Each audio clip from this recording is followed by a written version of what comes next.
Hey there, Laker fans. Welcome to another episode of Lakers Detailed. I'm your host, Vinay, with my co host, Raj.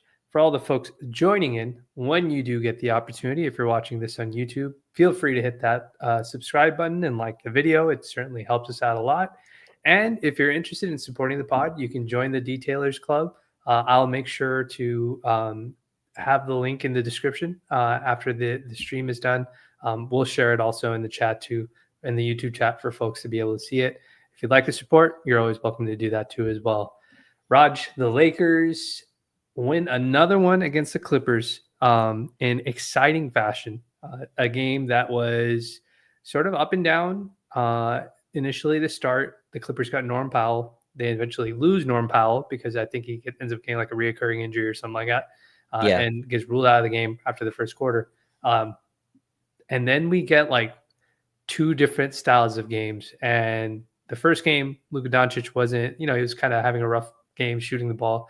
But this second game against the Clippers, Luka just goes off from the start. He's just attacking them from the start. And I labeled this episode Batman and Batman, but it's really the theme of the pod is, do we have two Batmans on this Lakers team? And before you answer that, I want to know, we're 24 hours removed from the game. How do you feel about like what we've seen? We're on in the middle of what, a 6-game win streak now. Like what do you Yeah. feel about these two games that we've seen so far against the Clippers? Yeah. So as you know, I'm not into Marvel or whatever. Batman DC, is it's from DC. DC. Okay. Yeah. The I have no Marvel folks are gonna be idea. like, oh god, Raj doesn't know anything. Right. No, absolutely. Nothing. No, it's funny. I was trying to watch the game. I was in San Diego covering the South Bay Yeah. and they were, Lakers Clippers were playing on two different coasts of California. But no, I was like following the game there and I didn't have the audio. And so, I just saw that, we went up like 18. I was like, all right, let me focus on this game then. And, I'm about to go do my interviews, Vinay, and I look at the score. It's like a 3-point game. I'm like, so I'm like prepping, try to just focus on my questions while like looking at the screen. But no, that I honestly, Vinay, I put a lot of stock into that game because I thought Ty Lue, he had a data game plan for it. The Clippers needed that game. That game kind of pushes them to the play-in mix, right? I mean, it pushes them down the lever all the way to kind of competing in the play-in. We jumped 2 games on them just by the nature of these two. I thought it was impressive that the Lakers defense held steady again throughout. And then I thought you got the first just Luka bomb in the third quarter, Yep. just in terms of the swagger, the threes, the pointing at the Clippers. But I don't really understand the beef anymore with the Clip. Like Yeah. Patrick Beverly's gone, Montrezl Harrell's gone, Russell Westbrook's gone. Yeah. The only guys left are Zubac and Kawhi, which I can't imagine talk very much during the game to Luka. So I'm maybe just losing to the Clippers, but no, that game was very telling and super impressive. Obviously, there were some offensive woes in the fourth quarter, but man, what a superstar duo indeed that we have. Austin Reeves, I think, will be returning in this week as well. But no, that was exciting, man. This is a team that's been consistent for a good amount of time now. And I thought that Clipper home and home series, Vinay, told a lot. Before we get into like the details of it, where are you at? 24 hours later. Yeah, I know. I thought the game started off the way that I thought it would have started off the first time we played the Clippers, because we've always seen Luka have really great games against. We've seen Luka have really great games against the Clippers, and oftentimes it's him picking on like the drop coverage or picking on Zubac, and we didn't see that the first game because he had a rough shooting at him. But then the second game, he's like from the get go, he's like, no, we're gonna get this switch. This is what we're gonna do. And he put pressure on him from the start. And even with him shooting well, it's not like the Lakers like exploded out to a big lead. It was still a decent back and forth game. Norm Powell certainly made a difference for them. But again, it's just I'm still mentally in this space, and the folks who've been in the live streams with us, that you guys have heard me say this multiple times. I'm still in this space where I'm getting used to having good offensive starts to games, and a lot of times that has to do with just Luka being there and Luka being available. And so I thought he played fantastic. I thought the Lakers' game plan was really good. Like there was like it felt like the Lakers were a little prepared for what the adjustments the Clippers would make against them too as Hmm. well, because they saw, what happened, and we'll get into the details, but they saw how the Clippers tried to defend Luka and Braun when they were separated and not on the floor together. And it feels like the Lakers were much more prepared for that sort of situation. Now, granted, we always get there's a stretch of basketball where like the Lakers are just being dumb, turning the ball over. Braun had a rough game, 8 Yeah. turnovers. Some of them were just kind of self-inflicted. He was just dribbling it off of his foot or just dribbling into the wrong space, that sort of thing. Some of his passes were like they're a great idea. It just he just wasn't able to deliver the pass. So that wasn't a problem. But again, dude, like it's crazy when you have somebody like Luka Doncic on your team that allows you to have like this. And Luka had six turnovers himself. Like when you have somebody who has that high of an offensive baseline, it makes everything so much easier. And it's very fun to see them figure it out, and they're doing it quarter to quarter, stretch to stretch, or like shift by shift. And then Yeah. at the end of games, they're like, okay, it's me and you. Let's figure this out and figure out how to dissect this team and who we have to go to do it. So it's really awesome to see, honestly. So, people don't put the Clippers, Vinay, in the Denver tier of dominance against us, Mm-hmm. right? Because of the playoff matchups that we've had against Denver. But the LA Clippers have held a pretty strong hold on us in the regular season, right? Absolutely. And those games have gone a very similar way every time. And I don't want to rehash the Anthony Davis part of it. That's not what this part is for. But it was very interesting to watch a Clipper team pretty much fold early, right? The Lakers went George, I guess, mentioning that Pete on his playback says Luka has beef with Chris Dunn. I'd love to see the in those CIA movies where they have like the map on the board. It's like the connections. The connections. I'd love to know like where that connection came from. Chris Yeah. Dunn in Minnesota or in Chicago, maybe. I don't Yeah. know where the Who beef knows? is, but in any case, I'm sure Luka also just manufactures beef just because to get him going for games. But with the Clippers, Renee, they would have a real strong stranglehold where those games would go pretty consistently every time. Where I remember Stu Lance in one of the recent games coming out of timeout when the Clippers know they can handle the Lakers pretty easily. And it's like the Yeah. second quarter and they're up like 15. This one had a different feel. Lakers go up 13-4. And then I think they're up double digits early first half. And I'm watching just the Clippers look deflated. There's a level of that the thing that Luka and LeBron do to the other team. There's a level of deflation on their behalf. It's just that part was interesting to me before we go full detail. They go up 18. Bogey hit some threes. Kawhi's jump shot was working. I kind of want to touch on him, Vinay, as well. Yeah. I think it's so interesting.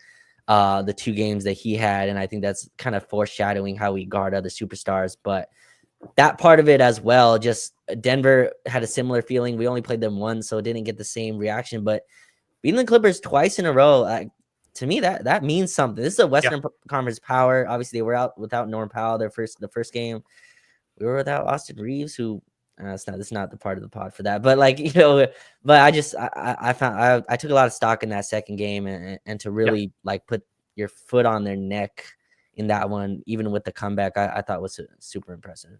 Yeah, I think honestly, like I think that their approach to the game is like the approach to the game in general since Luca's been here has been much more deliberate, much more purposeful. Like the lineups don't seem like they're even the lineups that they throw out there, even with the injuries that we've had so far, it doesn't seem like those lineups are like him throwing like JJ just throwing stuff out there, like trying to Mm-hmm. figure out what's up, what's up. It seems like everything's very, very deliberate. Like we've talked about them throwing like 4 defenders out there and 1 score. Like they'll do that for Mm-hmm. Braun, or they'll do that for they'll do it for Braun, but it won't be the same type of defenders that you would play when Luka's out there, right? Like they'll play DFS and Vando out there when Braun is out there as their 4-5. But when sorry, not DFS, when Luka is out there, they'll run them at the 4-5. But when they play when Braun is on the floor, they'll play like Trey Jameson at the 5. Like it's very different, like what the needs are for either player, and it feels like the Lakers are being very purposeful in the way that they're playing. So I think it's really, really great to see that they do that. And it's giving me more confidence, honestly, Raj, that because they're doing stuff, the lineups, even if they don't execute at the level that we want them to execute, the fact that they're running lineups with a specific purpose, like it's giving me like, okay, I know what you're trying to do. Like half the time when we do these live streams and we do these pods, like we're trying to figure out what is it JJ's trying to do with this, like with this lineup, or what was his goal with this. And I feel like it's much easier to do that now because we can see the kind of offense and stuff they're running. Does it give you like, do you see that like level of Yeah, certainty kind of leaking in now? yeah, for sure. You kind of know what the identity is, right? And you kind of know what they're trying to go for. I think the team has found that there's very easy. Yeah, Andrew, two Batmans and Austin's Robin. Just Good way to keep put throwing it. characters at me that I have to go and figure out. I love that that's what the chat is like. The chat right now is just giving all these different These hero, NBA comps for these. Lucas Scarlet Witch. Okay, all right. Right. LeBron's LeBron Doctor is Strange. Doctor Strange. Wow. Yeah, Okay. you guys should know that this is half of this stuff sounds probably like gibberish to Raj Yes. because Raj doesn't know. A Superman, I know you know who that is. Ron is Superman. Luca's Yeah, Batman, and Reeves is Nightwing. Wow. Is that a real term? Like, yeah, it's a real person. Go ahead, continue with your. Go. okay. Yeah, Yeah, wow, Nightwing is crazy. I never heard that in my life. But no, yeah, there's definitely like an identity shift, and I think the offense is coming so easy that they're able to kind of pick their spots, and even LeBron having the struggle game that he did, I thought he made with the 9 turnovers was able to kind of create advantage. But Renee, this is where I kind of want to start because yeah, I think this is interesting. We got a 2-game series, and look, I think Kawhi Leonard is a fascinating superstar, like within this nature, because obviously I think his jump shot was going, but Vinay, Kawhi took 40 shots. Oh my God, Jamison's Hulk. I got yeah. that one. I That understood that. was that was pretty That accurate. That's that very one accurate. that Yeah. one's actually too perfect. But oh wow, the chat's continuing to go. Where was I freaking going with this? Two But yeah, game, no, two game. yes. 2 games sample size. Kawhi took 40 shots, Vinay. Yeah. Had 3 assists. 0 assists in the recent game. Yeah. So that's where I want to kind of frame this. Kawhi, I think, hit all of his jump shots pretty much in Mhm. that second game. A lot of them were off of Kawhi's a very precise and methodical guy, but he doesn't waste dribbles. And I thought a lot of his Yeah. jump shots were off like 8 or 9 through the leg mid-range pull-ups. Talk to me about, I guess, our defense against Kawhi, and then you can extend it to Harden. But I just thought, even with a day to game plan against, I thought the Clippers had trouble, man, with our trapping and our scheme in terms of where the help was coming from, Yeah. the switching on the perimeter to, forcing Kawhi and Harden to help. But yeah, what'd you see from that perspective of the defense in game 2 versus the Clippers? Yeah. So before I answer that question specifically on Kawhi, like there was very clearly a tale of two different style of offenses. The very first game they Okay. were running Harden Zubac stuff. Zubac had a really great game. The first game, that game was actually closer, like towards the end of the game. And I think this second game, the Clippers game, that stylistically changed. They went more Kawhi isolations, less giving. Like Zoo wasn't getting the ball. Like they would run pick and roll. He was getting like mismatches on a bigger guy. Like he get Luka on a mismatch, and they wouldn't even throw him the ball. And I was just like, oh, okay. If you guys don't want to do that, that works it out in our favor because we're not risking getting our guys in trouble, foul trouble, or having to overhelp. Lakers did the same thing where they sent the backside help on the baseline on any Zoo post ups against Jackson Hayes or anybody smaller than him when it was isolated on the left side. So the Lakers had their set coverage for when Zoo was getting those isolation helps, and then they didn't use them in pick and roll. So there's very different. So to your point about the Kawhi thing, like your observation about the Kawhi, Kawhi is an incredible scorer. He is. It is very hard to stop him from getting to the spots that he wants to get to because he's so good with a live dribble. He doesn't really elevate over guys anymore, but he creates separation because he's so strong. He can dribble in open spaces, that sort of stuff. So you're never really going to stop him from scoring. Sure. All you can do is make him work. Like one thing that I think Raj and I have, we constantly hammer this word to anybody who's willing to listen, It's the game of attrition. It's the phrase that we like to use all the time, especially in the playoffs. In basketball, when teams have a singular guy that they rely on to do like a lot of the heavy lifting Yeah. offensively, you have to play the game of attrition, which is how much work can I make you do to get these buckets? And the more work I make you do, the more it can hurt your team because your team is just standing around watching you dribble the ball 10 times. Even if you do make the shot at the end of the possession, we're winning that game of attrition because that's less chemistry, less rhythm that's being built for the rest of the guys. Like Harden, I mean, if you go and look at Harden this last game, he shot terribly. Like all of his jumpers for a long Both stretch games. we're completely off, and the Lakers have done a really good job defending him to some degree. So it's like the second game, they stop running pick and roll to Zoo. That's an advantage us. We still trapping Zoo the way that we normally do. Advantage us. Harden's continuing to miss open shots. Advantage us. And then now Kawhi has to spend an exorbitant amount of effort to score his bucket. So like that strategy, which is kind of sort of similar to like the strategy we had against Jokic, like we're going to make you have to do a lot of work to get your shots because we know you're the guy who's going to be the only guy who does this isolation work. I think it's a good strategy, dude. I think the Lakers are excellent at executing that strategy too as well. So let's detail even further, Vinay, because this is a fun game that kind of want to go Yeah. down. Yeah. It's very easy to kind of sit on this side, but again, I going through the tape, I'm just wondering. So the Lakers, again, Harden to me is a very predictable offensive player where you Yes. understand, right? And I don't mean this in a bad way. It's worked for 13 years, but he was an All-Star this year, I believe, as well. Did Harden make the All-Star team? I He feel he like did this year. He did this yes, year. yeah. Yeah. So it's All-Star worthy production, right? But I think there is a predictability to Harden's game where you can lean him away, right? You know when the step back's coming, the drive is coming, and I don't think it doesn't mean you can stop him, but there's some predictability. Kawhi's a little different. There's some he can go left or right. He loves the pull-up jump shot. He has a three going. The Lakers are not guarding Chris Dunn, Vinay, in the corner, saying, Nope. you want to give the ball to Chris Dunn? We're going to make Kawhi, we're going to make Harden, whoever. That has to be a cross-court pass to Chris Dunn. Yeah. We're sending help every single time. You want to beat Luka off the dribble? Cool. LeBron's waiting for you. Dorian's waiting for you. And that pass to Zubac is going to be rough. We're going to have hands everywhere swarming. I honestly didn't even realize till you said this. I went and checked. Zubac had 9 shots, which is just incredible for the amount of times that we're playing small against him. But my question to you, Vinay, is then what is the correct offensive strategy there then? If you're the Los Angeles Clippers and they're allowing this pass to go to Chris Dunn, and this is a point I always made, during the rust or whatever. Just because it's the open shot doesn't mean it's the correct shot, right? And I think for the Clippers, that's the same thing. Just because Chris Dunn's open, that doesn't mean the shot should be going to Chris Dunn. Yeah. But then what is the correct offensive attack against the defense that the Lakers are running? I'm fascinated by that from the Clipper perspective. But if you look at it from there, Kawhi shot incredible.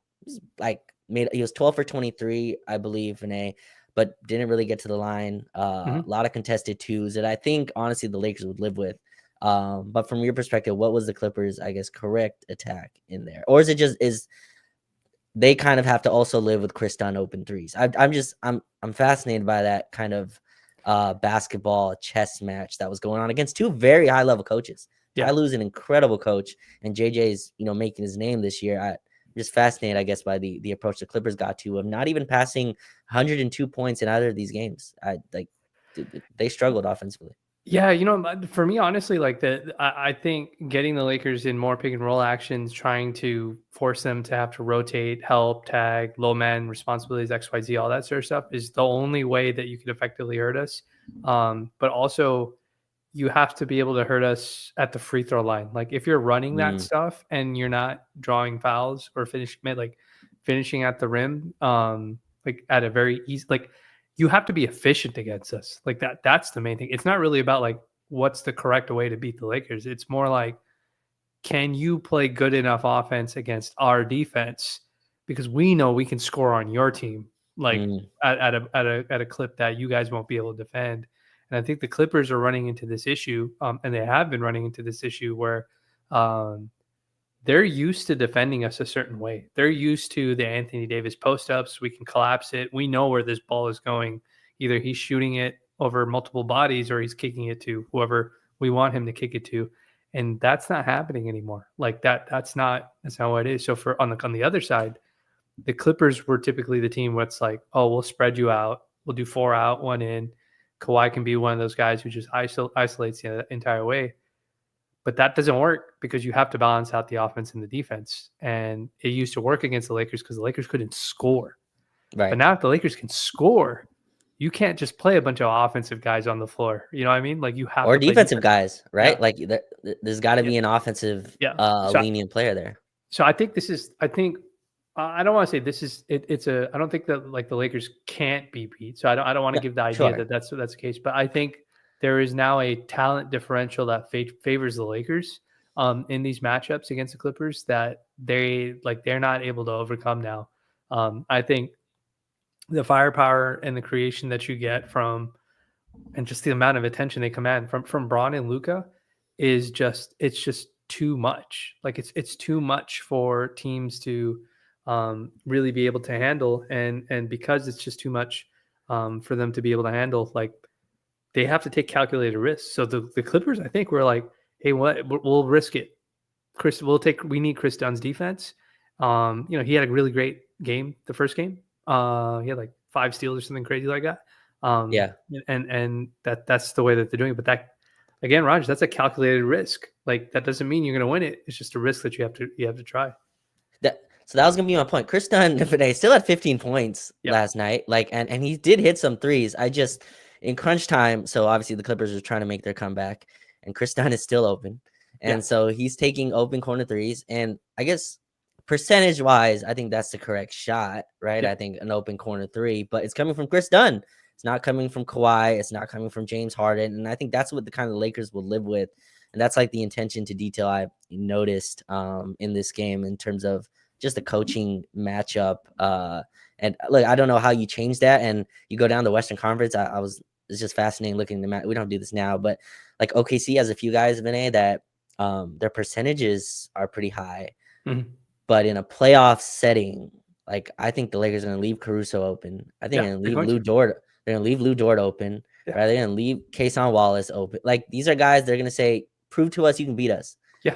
Like Shea, you're not getting 50, drives to the rim. Even Jalen Williams, they'll say, "All right, Jalen Williams, beat us 1-on-1. Like let's see if you can beat Vando 1-on-1. Let's see if you can beat DFS 1-on-1 the entire game to win a series or to win a game in a series." Like I think some teams are going to take that risk with them. And look, man, the playoffs are the time when you get scouted the most. Like teams dedicate individual people and individual players to watch film on whatever you do and what your weaknesses are, and they'll play it that way. And so it's the thing is the Lakers Raj, like, okay, so Kawhi puts up 33. So I'll ask you this. Kawhi puts up 33 in that game, right?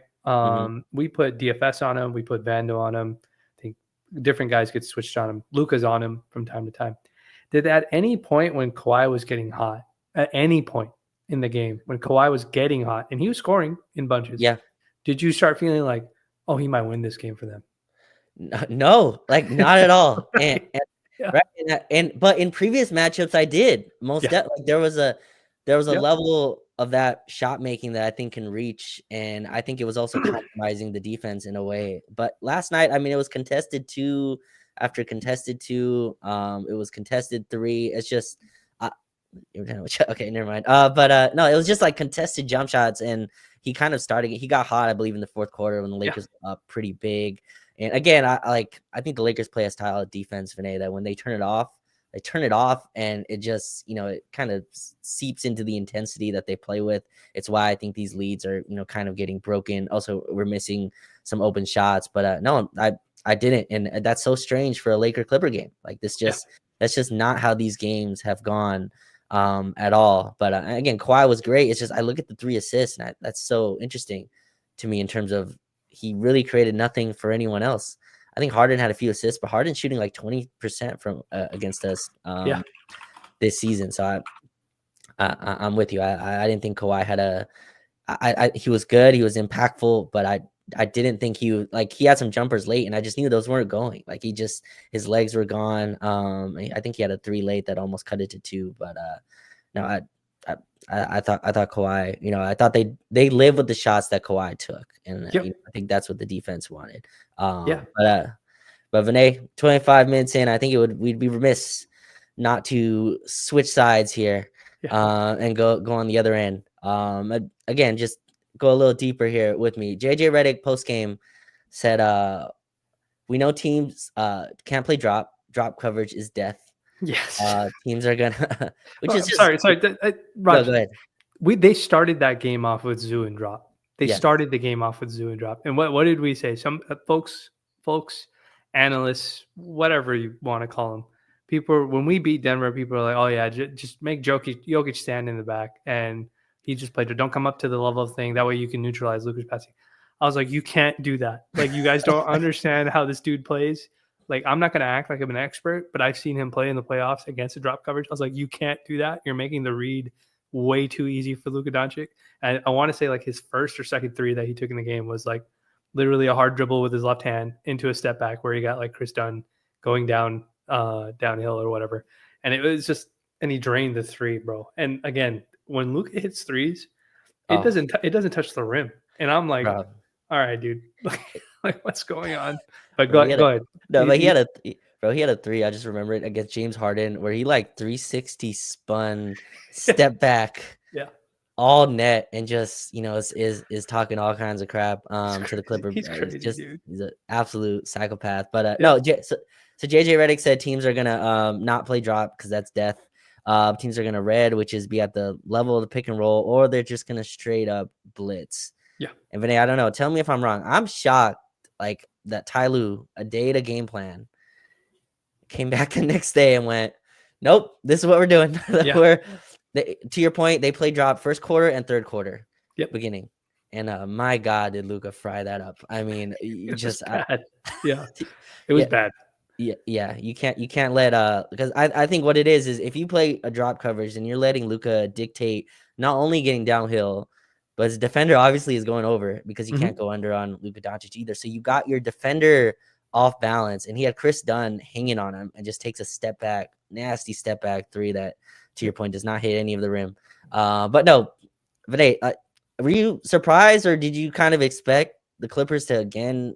Like maybe this is just something I'd expect. Teams are gonna just blitz Luka Doncic at half court while LeBron James stands there and gets the basketball with that much It's advantage fucking created. insane, But dude. It's like, so yeah, we got the ball out of Luka Doncic's head. Oh shit, we gave it to LeBron. Hold on, wait a second, that's not the right person.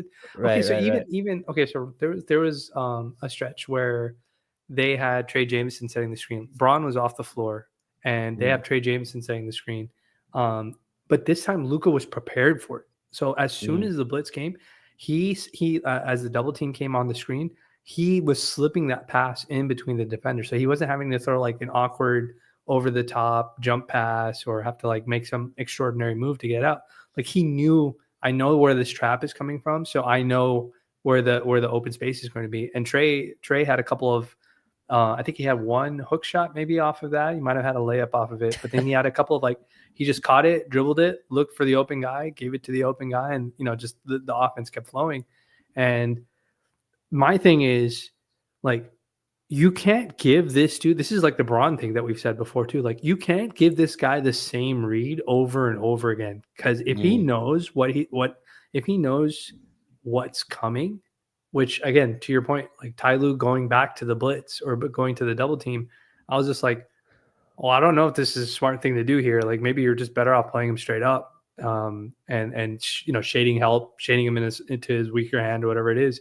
But like that is an awful, awful strategy. Like he's going to get that pass off to whoever he wants to get it to. Most likely it's the guy who's slipping. And if you keep doing that selfishly as a Laker fan, Raj, honestly, I'll say I hope teams do continue to do it because I want the rest of the guys to get used to what they're supposed to do after that pass is made. And bro, no offense to Trey, we love Trey Jameson. We are Oh, we are on Trey the Jemison FC, as they say, we as the are on the kids say. board of directors of Trey Jameson FC. Yes. I would love for Trey Jameson to get reps as a short roll guy and for him to figure out like what he's supposed to do in those situations. And the same thing for Jackson Hayes and the same thing for Vando, whoever it ends up being. Like you can't do that. Like you just can't do that against guys. You can't do it against Braun. You definitely can't do that against Luka Doncic. Let's talk this out, Vinay, because I think this is what teams are going to do. That's Like crazy. Yeah. so they started again, but like work this out. First quarter, you just brought it up. They tried this. Like, all right, let's do a more conventional defensive coverage. And Luka's like, no, like Right. I got 2 threes right away. Yeah. Right. And off of that coverage, like, oh shit, all right, let's blitz them. And it worked a little bit because I think we missed a couple open shots, but like I think the whole point of this is there is no good coverage, right? It's whatever Yeah. poison you want to drink Yeah. it, and you just hope that whatever you get fortunate the Lakers miss open looks. But I think teams are going to continue to blitz, especially ones who have slow-footed centers, right? And I was talking about this online with someone who was kind of bringing up OKC, and like not Yeah. to bring up the matchup of they have the switchable defenders. Said they do, but no team has 5 switchable defenders that Yeah. they play at the same time. So Hartenstein, Chet, whoever it is getting brought up, and Yeah.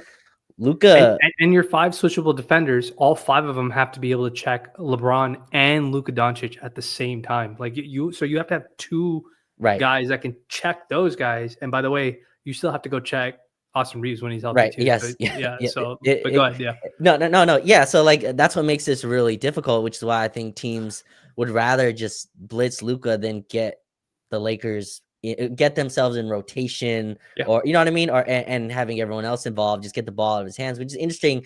And I think the Lakers team is going to get a lot of reps out of blitz coverages, and that's just so unconventional. Like it reminds me a lot, Vinay, of the Steph Curry, in the prime Warriors years where Kevon Looney would get 2 dribble dunks in the half court.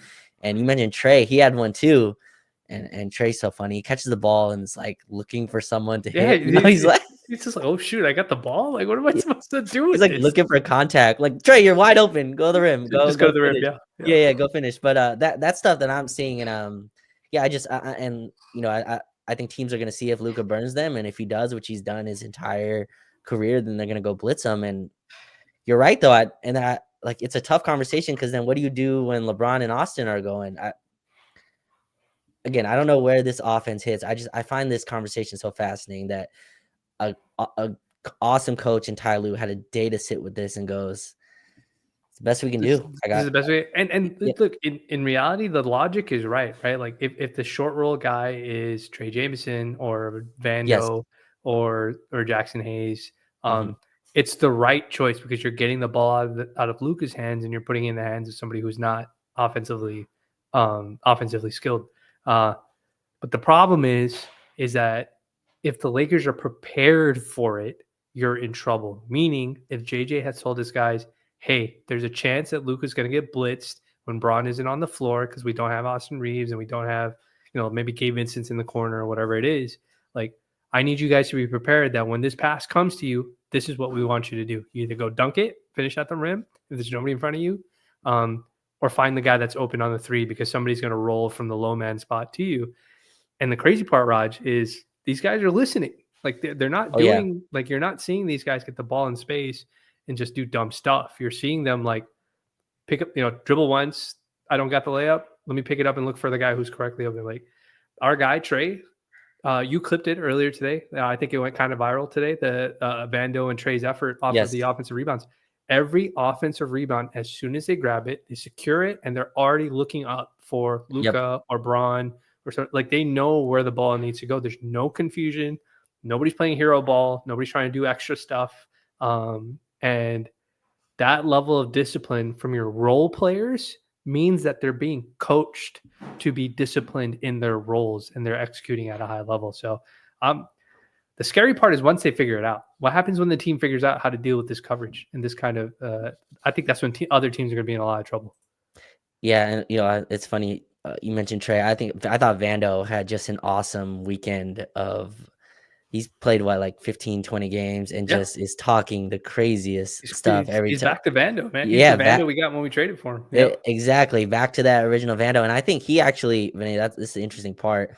In that blitz coverage, you need a 4 that can kind of pass, that can kind of dribble, can kind of handle. And I think he fits beautifully with that because if Vando's man or if Vando comes up to set the screen,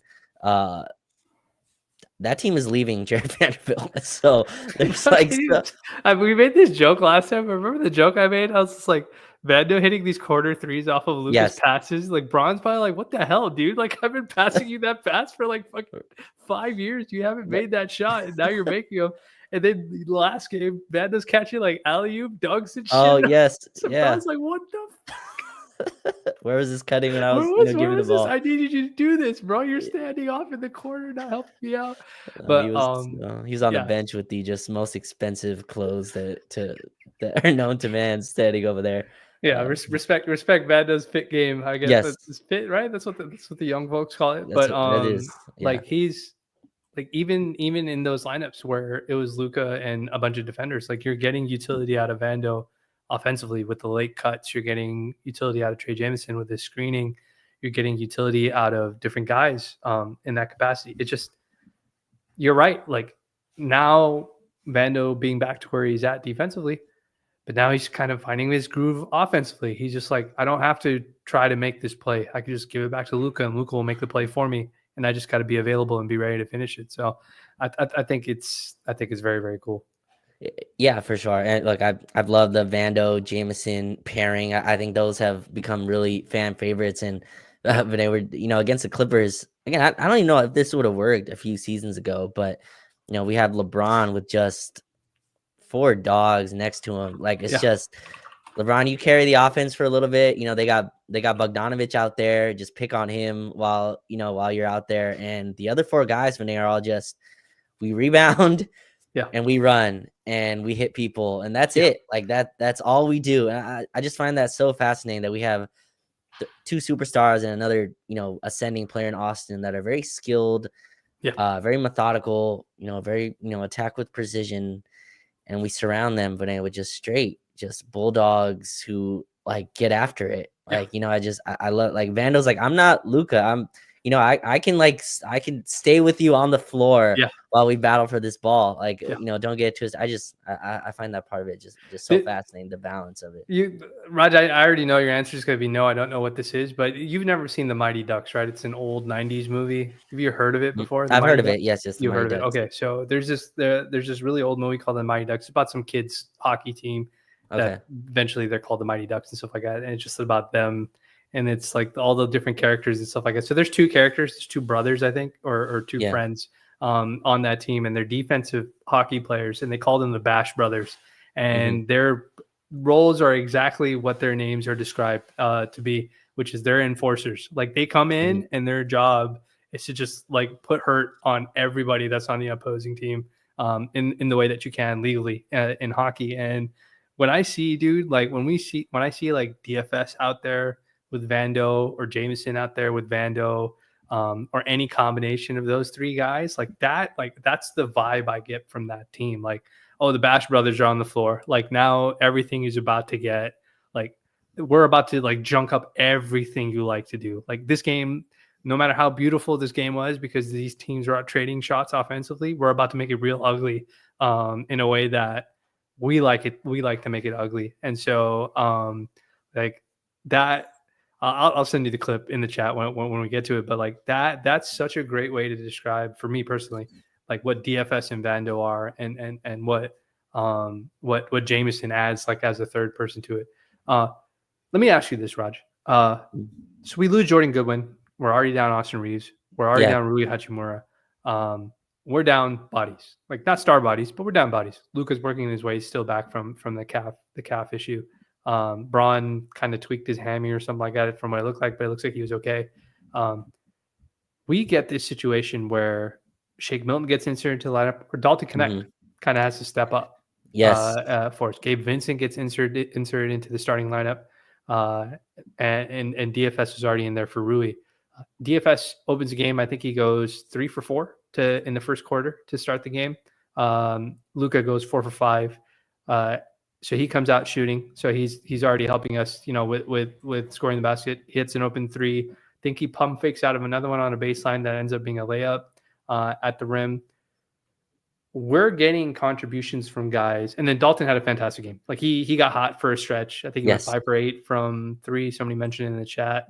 Did he go 5 from 8 from 3? Oh no, he went 5 for 8 what did Dalton do? Yeah, he did go 5 for 8 from three. So there was a stretch where like the Clippers were hitting threes, and then Dalton was hitting threes to counter them to Yeah. preserve the lead. So we've had like different guys step up. Do you think that's real, or do you think that's like we just got lucky one game? Because we might have to rely on them again for the next game and the one after that. It's crazy. I was thinking about that live because they were showing the 3-point numbers, Vinay, and it was showing that we were kind of hitting our threes. You had a pretty high percentage Yeah. during the game, but I mean, you beat a team twice. It's tough to call luck on that. So no, I think this all just compounds. I think when you get good shots and when your offense is, all in line and everyone's rowing in the same direction, I think you're gonna get, again, Shake I thought was pretty bad. He hit the open three, Vinay, but I thought just as a team defender and just his overall play, I think it's clear why he's behind the rotation. But Dalton's interesting, man. I like that dude. Looks like he's back. They asked him post game, are you shocked you guys had 2 losses? He's like, no. He's like, no, I'm not shocked at all. That's what I thought would happen. He's got, I think, so I think if people look at Dalton's numbers, they'd be kind of surprised the percentages he's at. I think he's at like 36% for the season. He's at around 38, 39 on catch and shoot threes. I mean, for a rookie, he's having an okay offensive year. There's some defensive IQ stuff that is there, but I don't know if you're with me. I think if you give Dalton wide open shots, he's going to make them at a respectable clip. And I think he's a talented offensive player. Like, I think there's, I think there's meat on that bone in terms of what you can kind of get out of him. Yeah. There are plays where, he probably forgets to play, or, rookie mistakes, or, basketball IQ stuff is sometimes the question with him. But I feel like offensively, you're going to get good look. You're going to get like a good percentage if he gets open looks, and he played next to Luka Doncic. But hey, Luka, he's doing this thing where he's kind of learning how guys want the ball. And I find that like, it's an interesting game within the game of playmakers, where the pass he gives to Gabe Vincent is different than the pass he gives to Dalton Connect, which is different than the pass he gives to Dorian Finney-Smith. It's like this supercomputer continuing to load memory on like, oh wait, hold on, like Dalton didn't catch that cleanly, I gotta softly kind of throw that to him. Or DFS wants a bullet because I know he's gonna get right into it. Or Gabe wants to like jump stop into it, so let me put a little air. And that part of it I think connects also with this, no pun intended. Like, I think that also is part of it, as well as just Luka and LeBron's passing boost these dudes into getting good shots. And when you get good shots, you're gonna hit them at a respectable percentage. What do you think? Yeah, no, I'm with you. I think Luka is learning like where his guys like to catch the ball from. So there is this funny thing that I used to like. I even do it even till this day. Like when I go to open runs, I usually play with the same guys over and over. The guys I play with on my Tuesday night runs and my Wednesday night runs, the guys I play on the Friday night runs. Like it's all different groups of people. But I played with them so long, and that in the back of my mind, I used to play point guard. So like in high school, so like in the back of my mind, I always used to think of like, in the NBA, when you ask an NBA player to describe it, sometimes they'll say, "Oh, he's getting it to you in your shooting pocket," right? Like, "Oh, his shooting pocket's here, his shooting pocket's there." You'll hear analysts say that, but I'd argue that there's actually more than just a shooting pocket when it comes to being a point guard. There is, like I used to like in the back of my mind, I used to take note of which hand players my teammates used to like to catch the ball with. So if I knew that I would throw a pass to a teammate and I knew he used to like to catch it high because he doesn't bring it all the way down to shoot the ball, then I'd always pass it to him like closer to his face. There were guys that I knew who used to catch it and go directly into their rhythm from a lower pass. So it's like it's not about like just the rotation of the ball or the laces being in the specific spot. I used to know guys who used to, if I threw them a pass, they would catch it with their dominant hand and then bring it to their non-dominant hand before they shot the ball. So it's like I feel like Luka's figuring those kind of like Braun has done this like at an excellent level, and I think Luka is even better like at figuring that out. And it feels like that's why I keep joking about the Vando thing, because I was just like, why is Vando hitting these, but Brady couldn't hit the ones that Braun was giving him? And I keep thinking to myself, I was like, maybe there's just something different about the way that pass gets sent to Vando. Or maybe it's because Vando doesn't feel so much pressure anymore to have to make these shots, because he knows that if he misses it, like he can get it back on defense, and he's got Luka and LeBron to help him out.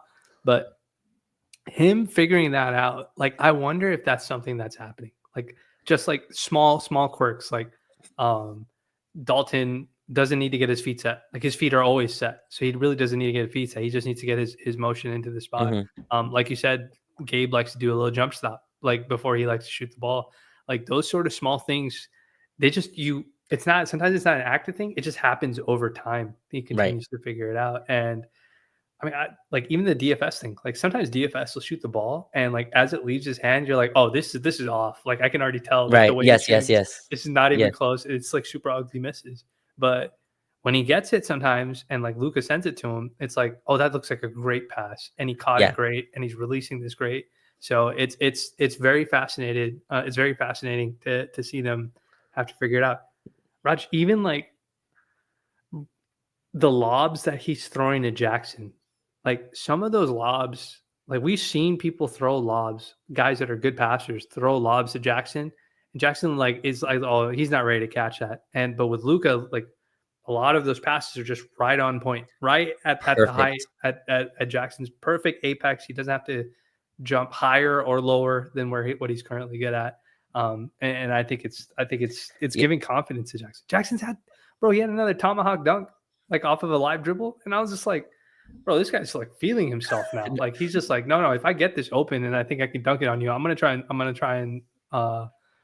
Yeah. and punch it on whoever the defender is. Yeah, his smiles are, getting wider and wider as Yeah, I saw the chat kind of wanted, Jackson breakdown and get into that, but I just want to add to your point, Vinay. I think Luka's connection with LeBron. I remember, I think one of the first few games there yeah, was a time where LeBron ran the floor. Luka didn't throw it to him, and he immediately went like, "Oh, that's my bad." And it was kind of like he downloaded like, yeah, yeah, oh, this guy can catch that. And now there is no point where he doesn't throw these. Like yeah, LeBron is full on sprinting. And I remember there was a play where Jackson got the rebound. He was looking like, should I throw this to LeBron? I don't have this pass in me. yeah, So he hands it to Luka, thinking like yeah, they're just gonna walk it up. And Luka goes, I still got time, and just shovels this yeah, like 80 feet to LeBron, perfectly in stride. He gets a layup. Those two's connection as well. You could see Luka also learning which pass I can throw to LeBron. Like I can, where in transition can I get him in a basket? And LeBron does these things where he'll like pre-seal a defender, and him and Luka will kind of read that and go, yeah, oh, this defender has no chance of getting this basketball, and he throws it up. Those two get easy points off each other. But Vinay, you mentioned Jackson. I think his ascension has been the biggest. Like his yes. gap from where he was to start this season. Was he in the rotation to start the year? I can't even remember if he was fully in the rotation or not.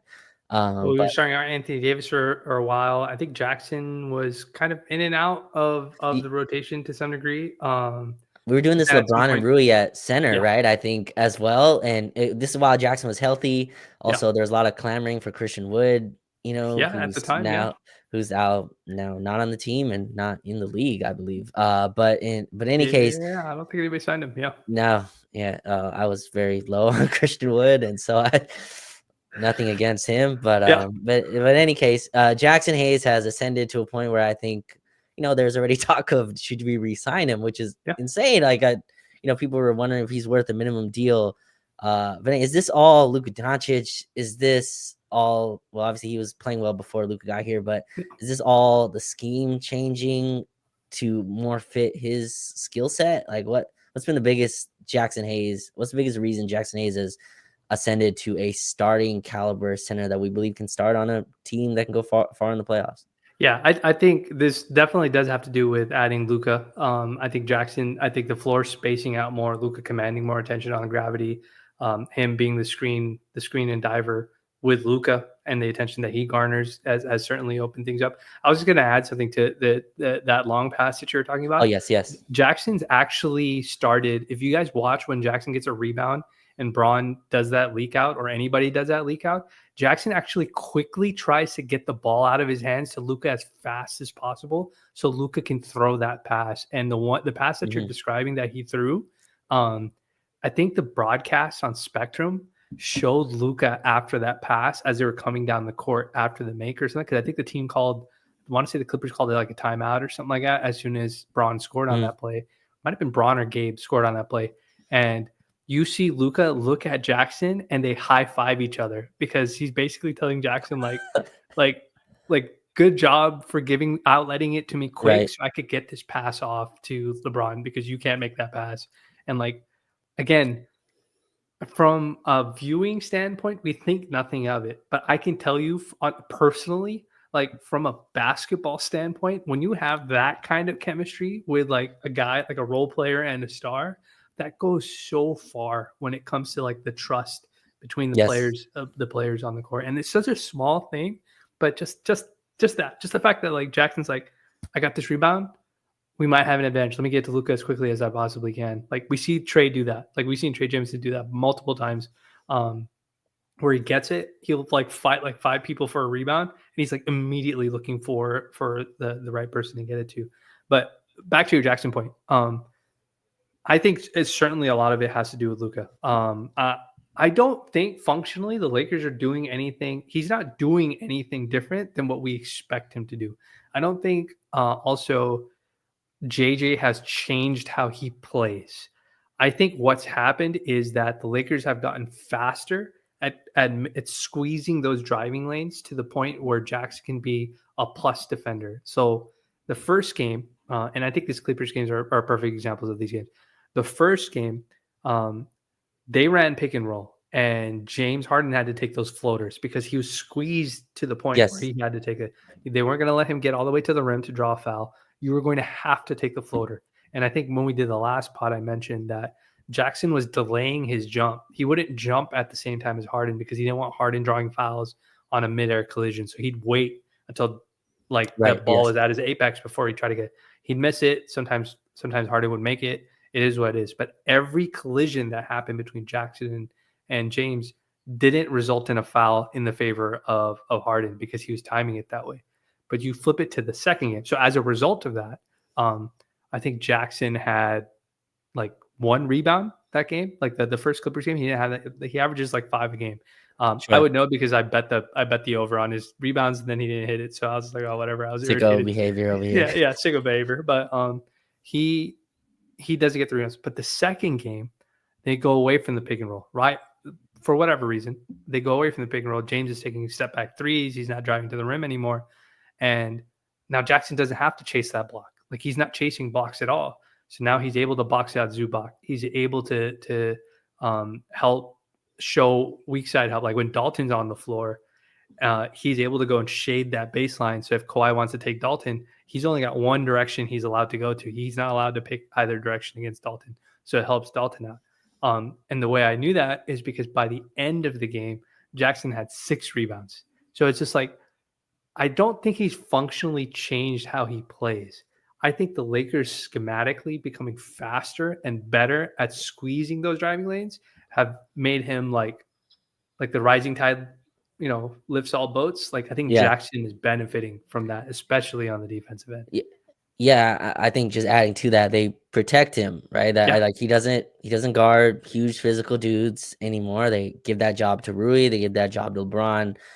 He's functionally used Vinay as a wing, but I think his rim protection has kind of gotten lost within that where Yeah. Yeah. he's been really good at the basket. There was plays Awesome athlete. where and there were plays where James Harden was driving to the rim, to your point, puts his hand up, got a stop, and his motor combined with the athleticism, I think that's the rarity at that, with that size. And again, is he some incredible center? No. Like, is he a superstar center? No. But what he is, super athlete with a high catch radius, an extreme catch radius, and a super high motor. And I was watching that game, Vinay. It's insane how vital he is to this team. Yeah. Like when he goes down, you have to worry. It's not like, and he's been so durable recently that you kind of trust it. But yeah, just it's wild to go from I'm not sure Jackson Hayes is playable in a playoff rotation to that dude is one of your top 6, 7 most important dudes. Like he just has become that important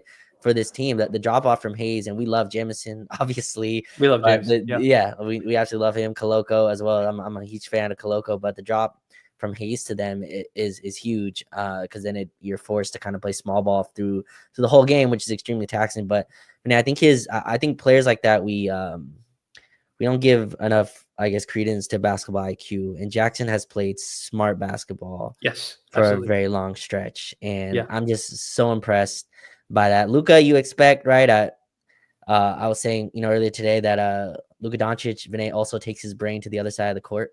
Right, his brain doesn't just stay in that offensive end; it also comes absolutely. with him on the other end. Jackson's just uplifting in basketball IQ, and Rui as well. Give credit, where it's due. It's just Jackson Hayes is the most shocking kind of development I've seen from a Yeah, player. Max Christie's was awesome. He's a guy that we've all thought would kind of reach these heights. Obviously, Austin Reeves has reached heights that yeah, even the biggest Austin Reeves fans I'm not sure would have seen. But Jackson Hayes becoming a starting level center, Vinay, that I trust. Maybe not to make free throws, but to do the right play and yeah, to screen yeah. hard and to play hard and play with a competitive fire, Vinay, that I didn't know he had. So it's cool watching him, I guess, blossom. I think he's still only 24, like He's a still young guy. Yeah, he was. You mm, have to remember he was a top 10 pick when he got drafted. He was somebody that people saw a lot of upside in terms of in the mold of a Derek Lively and guys like that. I would say also the other thing is that like one of the knocks on Jackson was his IQ. Like he was getting put in these situations where he had to make 50-50 decisions. And oftentimes it would result in him taking like a bad foul or trying to go for a block that resulted in a shooting foul and one situation.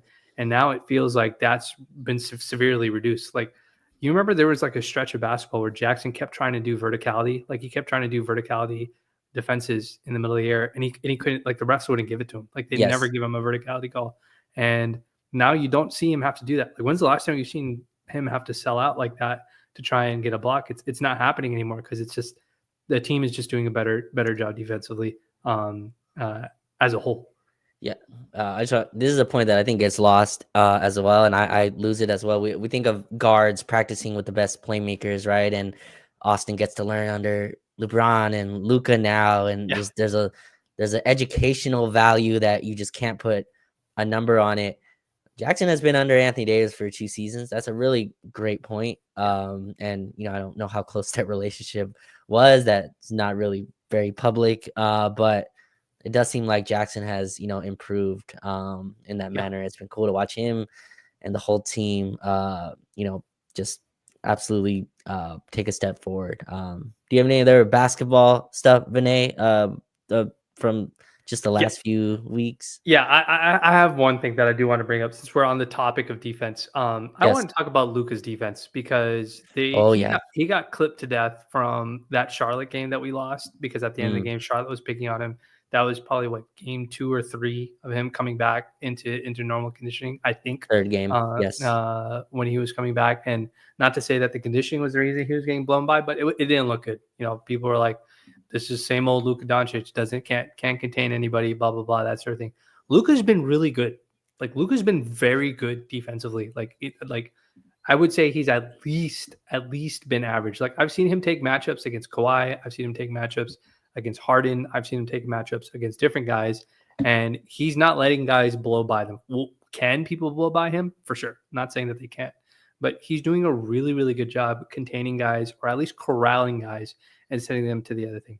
But there's one thing I want to talk about, Raj, which I think is the Luca fans probably know about it. So when they end up hearing this, they'll be like, "Oh, we knew this the entire time. You guys are barely learning this." Yes, we're barely learning this because I didn't watch Dallas games as intensely. Yes. I have this theory that some of the best, some of the best um, thieves in the Mm, NBA are guys who are exceptional passers themselves. All right. So mm. like if you're a really great passer, you know what passing angles look like. You know what the play to the advanced play looks like. You know Yes. the ball goes here. That's where that next pass is going to be.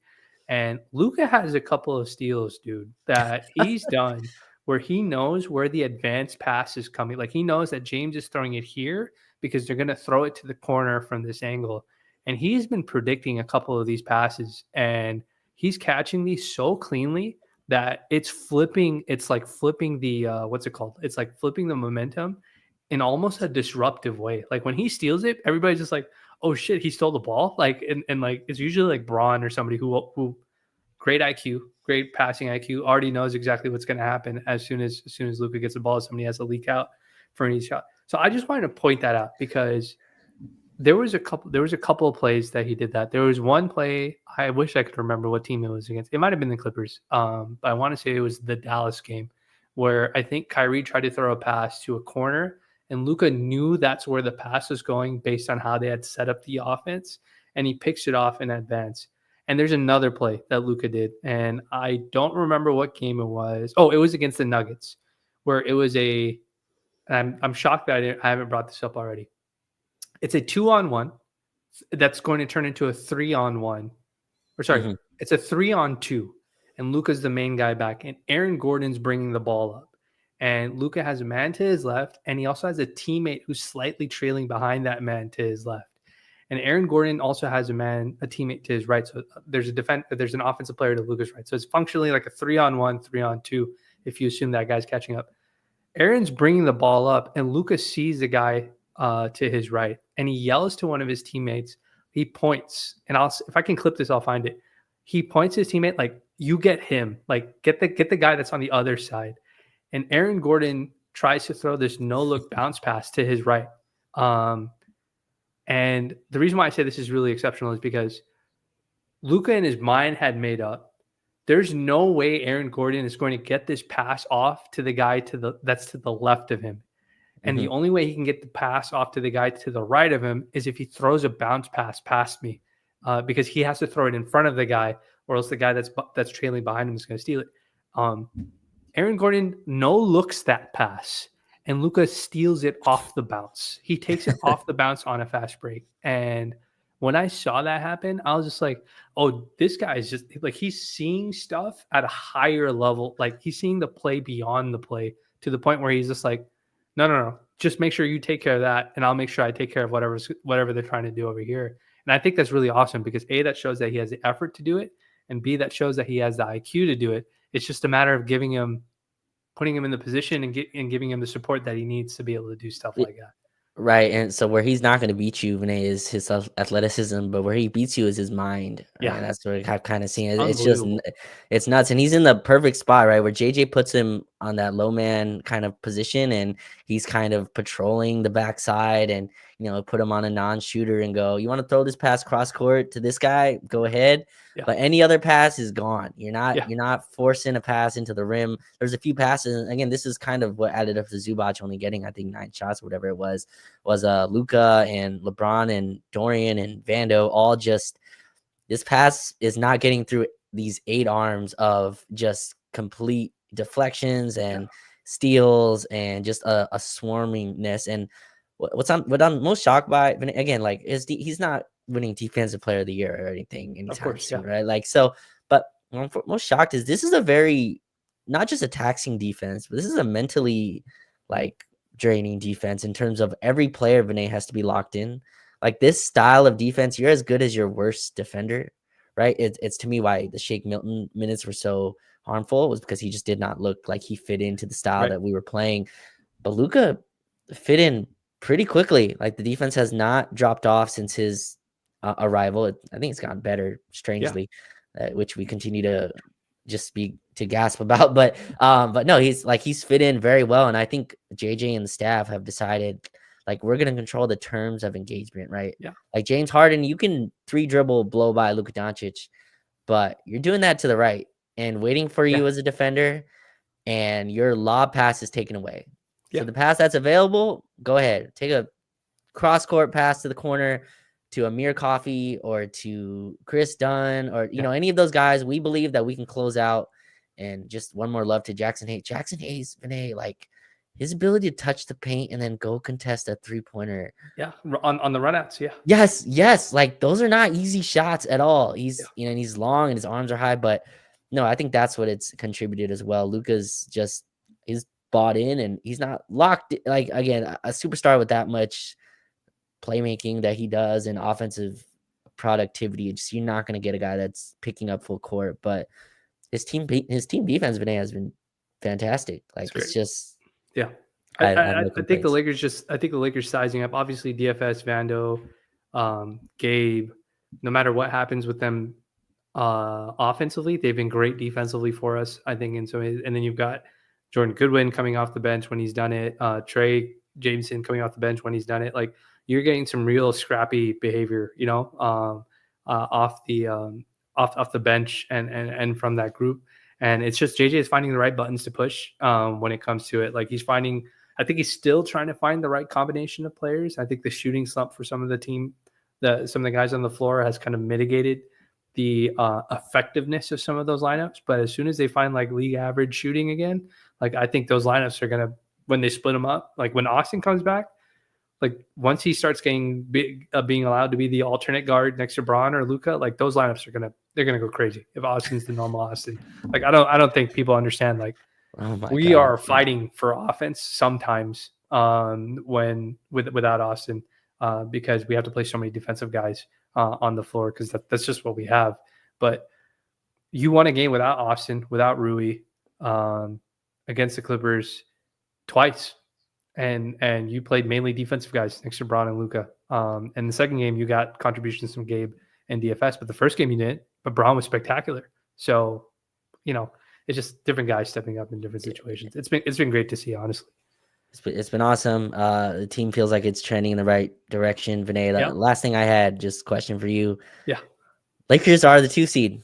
Yeah, man. Because of the weekend, they have gained sole possession of the 2nd seed. Denver is right behind them, but Memphis lost again tonight on a very strange situation.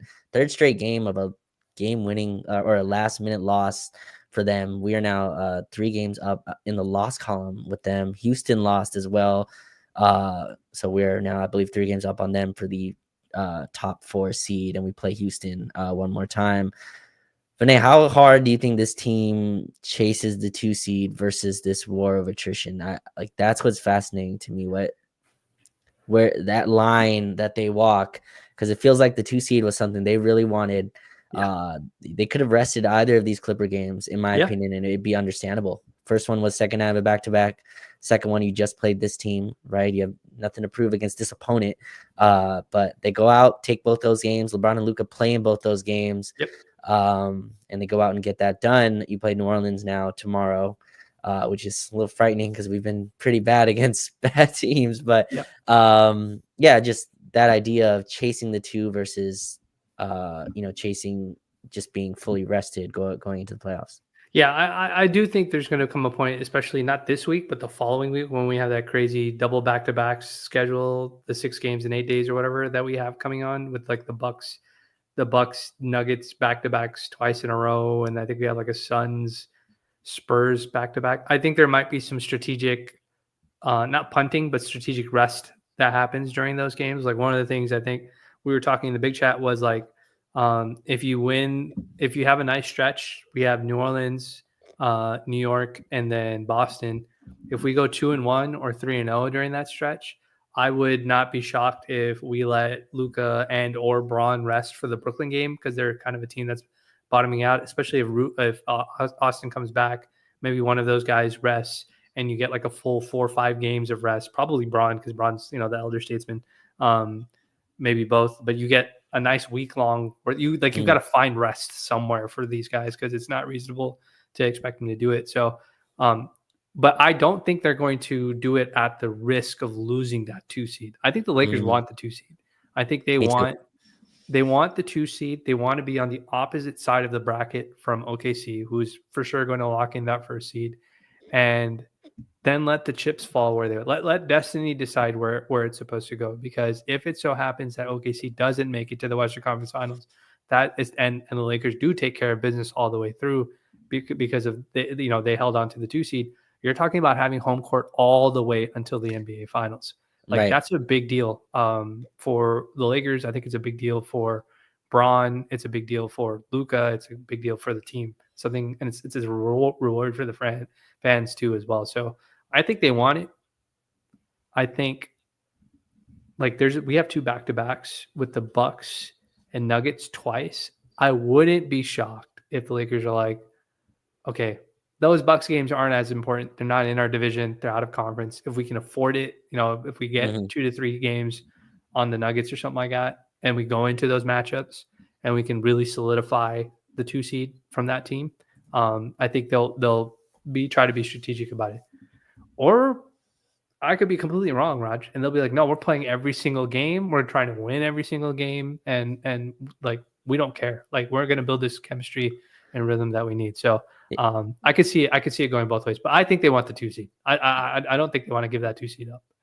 I'm with you. I'm there too. That's a crazy place that we're in where Yeah, Vinay, we control our destiny for the two we seed. control our And that's a, destiny. you know, you don't have to rely on anyone else. Denver also has a tough schedule coming up. They have one Yeah. of the, I think, tougher schedules as well. They played OKC twice before next week. So I Hmm. think those games and then they play Minnesota, then they play us. So there's some separation that can occur even before those I think the Milwaukee, Denver back-to-backs, and I think that will kind of decide where the rest comes. But Yeah. Ashan made a great point. Sure.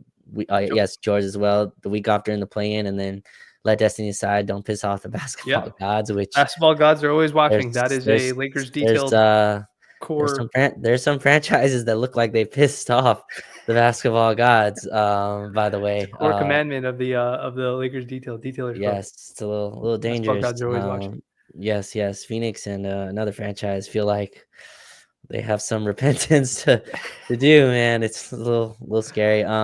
But hey, you want to get some? We'll get to some of Yeah. these questions, and Yeah, then oh, yeah, we can fire through these questions. The first question that we get, let me get through the Laker questions because there's some yes, off-topic questions here. From Manveer Singh, can we touch on Dalton's last 2 games? It feels like he's much more active, and I hope he stays in the rotation even when Rui's back. Dalton had a great game. The second game against the Clippers, I mean, we can definitely use his shooting. He is still a great shooter. It's really just about whether he plays good enough defense to stay on the floor. Which might be the case, with the kind of new rotations that JJ has. Do you think he stays in the rotation the same way if Rui and yeah, Austin come back? yeah. I'm not sure. I think Jordan Goodwin's injury will kind of dictate how much he plays. But Hmm. man, a blitzing scheme, a athletic guard that can shoot, that's just valuable as hell. And Luka loves guys who are quick trigger shooters, and Hmm. Dalton is a quick trigger shooter. So their pairing should be pretty, it should work well. It's a pairing made in heaven. I think Luka and shooters, but we'll see. I think Yeah, Dalton's defense will dictate a lot of that. yeah, and just a few comments that came in that we made sure like this is a smart defense. Ben, I think you're totally right. I think the Yes. defense is playing much smarter. They're very transparent with what they can and can't do. And I think that level of trust is working its way out. From Lee G on YouTube, Tyronn Lue was prepared for LBJ, which was cool because we got Luca. Yeah, I'm pretty I sure teams are like, what the f, dude? What I are we thought that supposed to was do? I thought that was a great comment because I Yeah, think that really kind of set in what was going on. I feel like LeBron and Luca both gain attention in different areas, and Tyler was very much prepared for LeBron's attack, but Luca's not so much. yeah, absolutely. And then from George, what do we see when we lost the lead last night in the third quarter? Was it the offense wasn't scoring and the Clips ran on our misses? Like I can answer some of that. Like I think that's what it was. We got a little like we had a nice stretch where the Clippers didn't score for like 7 minutes straight going into the half, and then the Lakers responded by like scoring like 3 points over Yes, over 3 minutes that allowed them to kind of go on a run. But that kind of stuff will happen. um, I, you do run into the situation where without Austin, if you're running lineups that only have Braun as the offensive threat or only have Luka as the offensive threat, and one of them isn't doing well, that can get a little dicey. But they weathered the storm, and I think they did a great job. again, Mavs fans, forgive me because I've just have not the amount of times I've been told get used to it or or stuff like that. But um the holding the ball Vinay with like 7 minutes left running clock just Oh yeah, kills yeah, me. And we were starting to do that where we had the lead and Luca has the ball at his knees. It's like 6.5 minutes left, and he's running clock with LeBron next to him. And I thought our offense just died. We yeah, ran 20 seconds off the clock every time. The Clippers obviously were in urgency, hair on fire mode, and yep. Bogey got hot.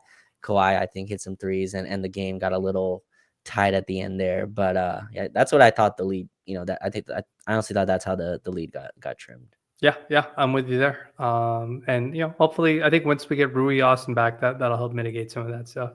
And then the last question that we have is from Mitchie Boy. Are we moved by the Warriors? The Warriors themselves, I think, are on a 4-game, or they might have had their win streak snapped by a Quentin Grimes 50 ball yesterday night, That's insane. uh, and I know they won today against Charlotte, so they're back on the win streak. But they've been streaking. I think they're tied for the 6th seed now. Are we moved by the Warriors, Raj? Yeah, moved is. I don't know if I'm moved. I'm definitely like I was in one place. I'm at another. Like I definitely think Jimmy Butler has put them in a different tier in terms of I have Mhm. them out of the play-in kind of category. Vinay. I think they're gonna be the 6th seed. Like I think that's the way they're trending. Mhm. And Steph Curry, Draymond Green, Jimmy Butler, all guys you have to respect. I still have playoff questions with them. They play a lot of guys where I didn't know who they were 3 months ago. As just Fair. it's a lot of the Fair. guys that they play are not playoff tested. Quentin Post is Yes, now Quentin their Jones. 7-foot Yeah, shooting center. They're playing Rui Quinones, I Santos think. more. He's been there in their rotation a little bit. Joey Podziemski's Santos. Yes. back in everybody's good Yes, graces. yes. Yeah, Yep. I mean, but Buddy Hield's a guy I don't trust in like Yep. playoff mode. Kaminga, I don't think is back yet. Not yet. Yeah, he didn't play today. Right. So yeah, that they have a wish-wash kind of mix of a rotation, but Steph, Jimmy, and is something you have to deal with. Yep. That's a team that's going to be formidable, especially in that lower half of the Western Conference. And so whoever the 3 seed is going to have a tough first round. I mean, imagine you work hard, you fight to the death, and your first round gift is Steph Curry and Jimmy Butler and Draymond And Green. That's and Draymond, yeah, Draymond Green's and those fingers that seem to hit yeah, hit yes, people in the yes, eyes when the playoffs come around. r- Um, yeah, right, no, I'm with you. I wouldn't say I'm not moved by them. I would say yes, that like I think they added Jimmy, who's a guy I think their IQ certainly got better. hmm I think adding a guy like Jimmy definitely increases your IQ on the floor, and that's something that you need in the Golden State offense. The only thing I would question is their ability to score the ball in when the game gets really ugly. So like you're going to have to rely on Draymond and Jimmy, who doesn't I don't think takes he doesn't take very many threes. Like Wiggins was like a pretty respectable three. He had a pretty respectable three ball. Not that he takes it in high volume, but um, you're swapping out some shooting ability. So now you're going to have to rely on Podziemski. You'll have to rely on Buddy Hield for that outside shooting. I know Moses Moody's been playing. They've been playing Draymond at the 5 to start some games. Like if Draymond gets hurt, you lose. That's a really important oh thing because yeah, you're playing him at the 5 so much. Not that we want injuries, but it's just that workload can add up to it. So I think the IQ's there. I think they have enough experience to beat a lot of teams between Steph, Draymond, and yeah, Jimmy. The question is, can they knock down shots? Like I think Orlando had them on the ropes, and Steph went super crazy. He would put on yeah, like 56, but yeah, it's just like Orlando's a pretty good team. Like they're a team that's gonna. Those are the kinds of teams that you'll play. Physical yeah. teams in the playoffs. So I'll be curious to see if that works. Yeah, they've had a lighter schedule, I think, since Yeah, getting Jimmy Butler, and they've yeah, ran through that. Credit to them. I think they're like yeah. 9-1 or something with Jimmy Butler playing. So yeah, they played well. I think they're gonna have to be dealt with. I still like. I think 36-year-old Jimmy Butler.